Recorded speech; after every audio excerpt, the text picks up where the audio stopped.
UFC에서 러시아 선수들의 약진하고 있습니다. 러시아 선수들은 종합격 투기에서 꾸준히 강세를 보여왔는데 특히 코카서스 지역 출신 선수들은 비슷한 격투 스타일을 공유하는 듯합니다. 함자트 치마에프를 예로 들어보겠습니다.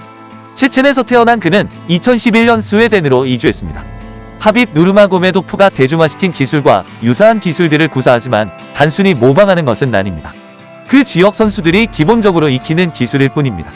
우리가 함자트 치마에프처럼 UFC 데뷔 초부터 유망주에게 열광했던 마지막 기억은 아마도 자빗 마고메드샤리포브였을 겁니다.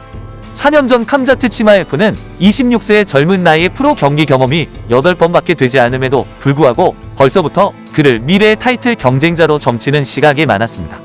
UFC에서는 단 2번의 경기만 치렀을 뿐인데도 말이죠.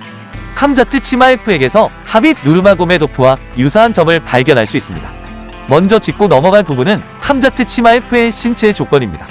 188cm의 키와 190cm의 리치를 가진 그는 웰터급과 미들급에서 활동하고 있었습니다.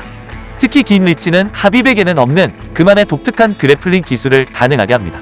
다니엘 코미오는 치마에프의 긴 신체 조건이 상대방을 더욱 쉽게 제어할 수 있게 해준다고 분석했습니다. 치마에프는 긴 팔을 이용해 손목을 잡고 상대를 쉽게 감쌀 수 있는 반면 하빕은 특정 포지션을 잡기 위해 팔을 더 뻗어야 하는 경우가 많았습니다. 이는 치마에프에게 그래플링 싸움에서 유리한 고지를 정하게 해줍니다. 결과적으로 치마에프는 동일한 기술을 구사하는데 에너지를 덜 소모합니다. 그 기술에는 다게스탄 핸드커프, 무릎 컨트롤, 그리고 하빕이 자주 사용했던 레그 마운트 포지션 등이 있습니다. 치마에프는 이러한 기술들을 거의 똑같은 방식으로 활용합니다. 다게스탄 핸드커프는 상대방의 등을 감싸고 반대쪽 손목을 잡는 그립 컨트롤 기술입니다. 이 기술은 손목을 고정하여 상대방의 방어 능력, 균형, 그리고 일어설 수 있는 능력을 효과적으로 제한합니다. 상대방은 한 팔만 사용하여 방어해야 하므로 치마에프의 그라운드 앤 파운드를 막기에는 역부족입니다. 또한 치마에프는 상대방의 팔을 든 뒤로 잡아당겨 옆으로 밀어내기 때문에 상대방은 탈출하거나 자세를 회복하기가 더욱 어려워집니다. 치마에프는 강력한 탑 압박으로 상대를 꼼짝 못하게 만듭니다. 그런 다음 무릎 컨트롤을 사용하거나 상대방의 가장 가까운 다리에 훅을 걸어 상대를 완전히 가두고 탈출을 원천 봉쇄합니다. 캔버스 위든 케이지 아니든 이 정도 수준의 압도적인 컨트롤은 상대방에게 질식감을 주고 극심한 체력 소모를 유발합니다.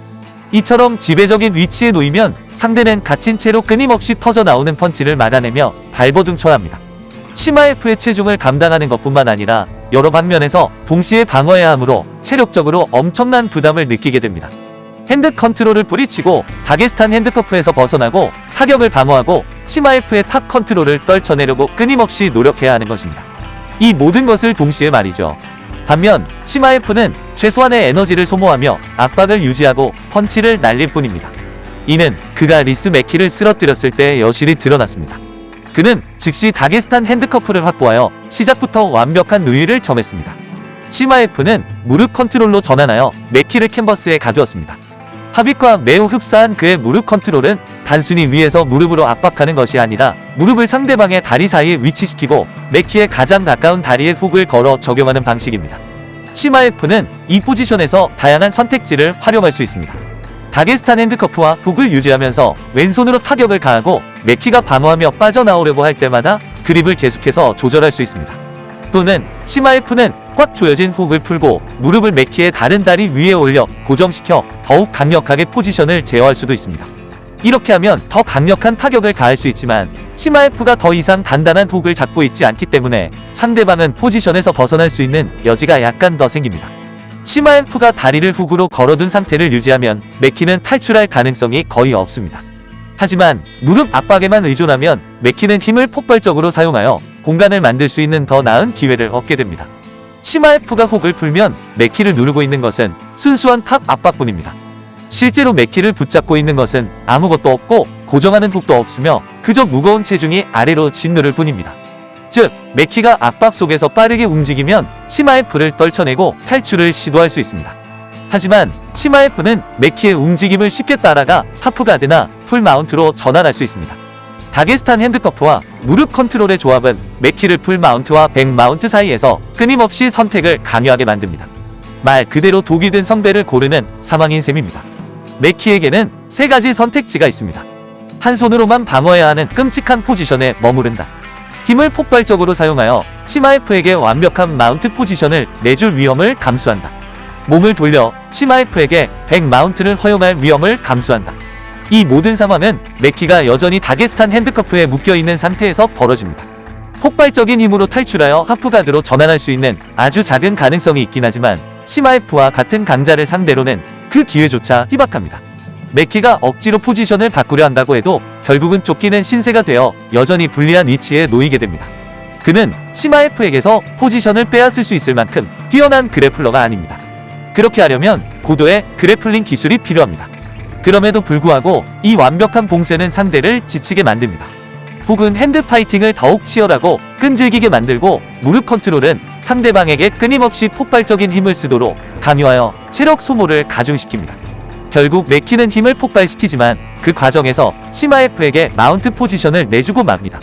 이때 매키는 케이지에 기대어 앉으려 하지만 치마F는 즉시 하빕의 전매 특허인 레그 마운트 포지션으로 전환합니다. 그의 다리는 상대방의 다리를 감싸 그 아래에 가두어 버립니다. 이는 상대방의 균형을 완전히 무너뜨리고 일어서는 것을 불가능하게 만듭니다.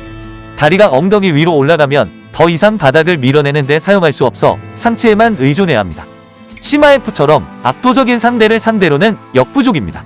게다가 다게스탄 핸드커프가 남아있는 탈출구를 완전히 봉쇄합니다. 레그 마운트와 다게스탄 핸드커프의 조합은 그야말로 공포 그 자체입니다. 남은 선택지는 등을 돌리는 것뿐이거나 아예 등을 완전히 내주는 것뿐이기 때문입니다. 테이크다운 순간부터 이미 승패는 결정되어 있었고 매키는 결국 TKO로 경기를 마무리할 때까지 이 덫에서 벗어나지 못했습니다. 치마F가 존 필립스와 UFC 데뷔전을 치르는 모습을 보면 그는 놀라울 정도로 영리한 더블 렉 테이크다운으로 경기를 시작했습니다.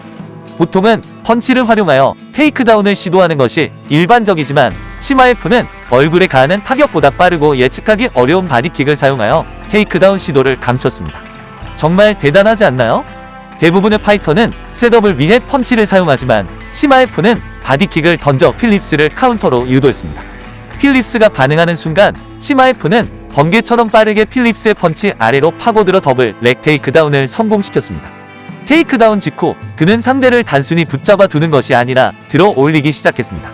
여기서 주목해야 할 점은 그가 상대하고 있던 선수가 미들급 체급이었다는 것입니다. 그는 더 큰 체격의 상대를 들어 올려 코너 쪽으로 옮겼습니다. 자세히 보면 치마F가 필립스를 의도적으로 돌려 자신의 팀 코너 바로 앞으로 옮겨 최대한의 통제력과 코칭을 받을 수 있도록 자세를 잡는 것을 알 수 있습니다. 치마F가 이런 행동을 한 것은 이번이 처음이 아닙니다. 이전 경기에서도 그는 상대를 들어 올려 케이지를 가로질러 코너로 달려갔습니다. 필립스의 경우에는 의도적으로 자신의 코너 반대편에 위치시켜 필립스가 코치의 지시를 제대로 듣지 못하게 만들었습니다. 치마F의 코너에서 끊임없이 지시가 쏟아지는 상황에서 필립스는 쉴 새 없이 쏟아지는 압박에 맞서 방어하는 방법에 대한 명확한 조언을 듣기가 거의 불가능했을 것입니다.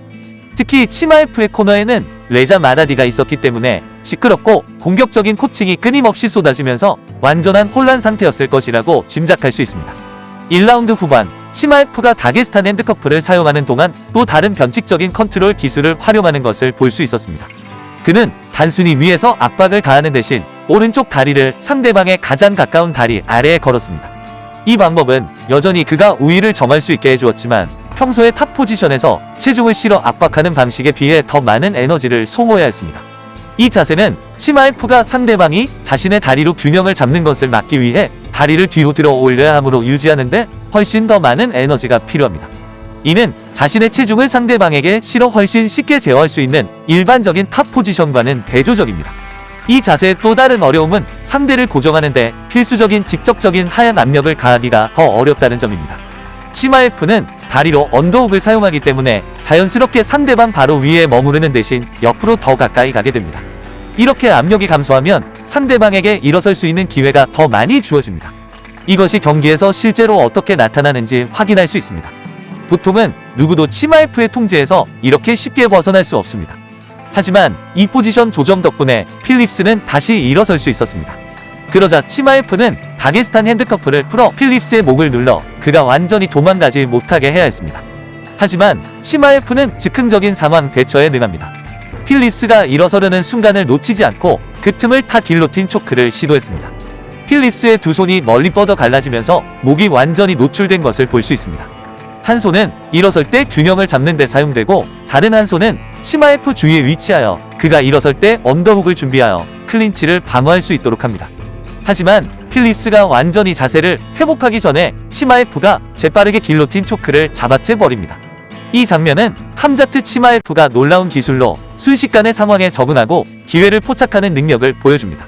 그리고 앞으로 더 많은 것을 기대하게 만듭니다.